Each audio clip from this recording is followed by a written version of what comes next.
বিয়ে করেছেন ঢাকা বিশ্ববিদ্যালয় কেন্দ্রীয় ছাত্র সংসদের সহ সভাপতি সাদিক কায়েম। কেন এত আলোচনা?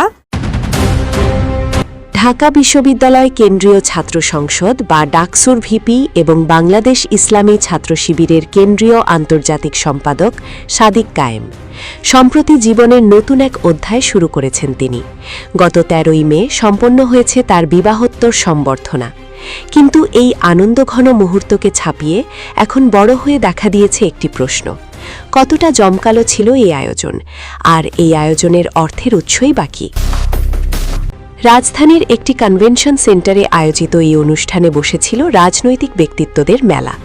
উপস্থিত ছিলেন জামায়াতে ইসলামীর আমির ডাক্তার শফিকুর রহমান, এমডিপির শীর্ষ নেতৃবৃন্দ সহ দেশের বিভিন্ন পর্যায়ের রাজনৈতিক বিশ্লেষক ও বিশিষ্ট ব্যক্তিবর্গ। রাজনৈতিক অঙ্গনের এই মিলন মেলা যেমন আলোচনার জন্ম দিয়েছে, তেমনি সামাজিক যোগাযোগ মাধ্যমে ছড়িয়ে পড়া আলোকচিত্র দেখে অনেক বিশ্লেষকই দাবি করছেন এই আয়োজন ছিল কোটি টাকার। সাদিক কায়েম, যিনি একজন ছাত্রনেতা হিসেবে পরিচিত, তার এমন বিলাসবহুল বিয়ের খবর প্রকাশ পাওয়ার পর থেকে শুরু হয়েছে তুমুল বিতর্ক। সমালোচকদের প্রশ্ন, একজন ছাত্রনেতা হয়ে এত বিশাল অঙ্কের টাকা তিনি কোথায় পেলেন? কেউ কেউ বলছেন এটি তার পারিবারিক সামর্থ্যের প্রতিফলন, আবার কেউ বা এই খরচের পেছনে রাজনৈতিক কোনো ফান্ড বা অদৃশ্য অর্থের ছায়া দেখছেন। সাধারণ শিক্ষার্থীদের মাঝেও এই রাজকীয় আয়োজন নিয়ে মিশ্র প্রতিক্রিয়া তৈরি হয়েছে। নেটিজেনদের বড় একটি অংশ এই বিপুল ব্যয়ের স্বচ্ছতা নিয়ে প্রশ্ন তুলেছেন।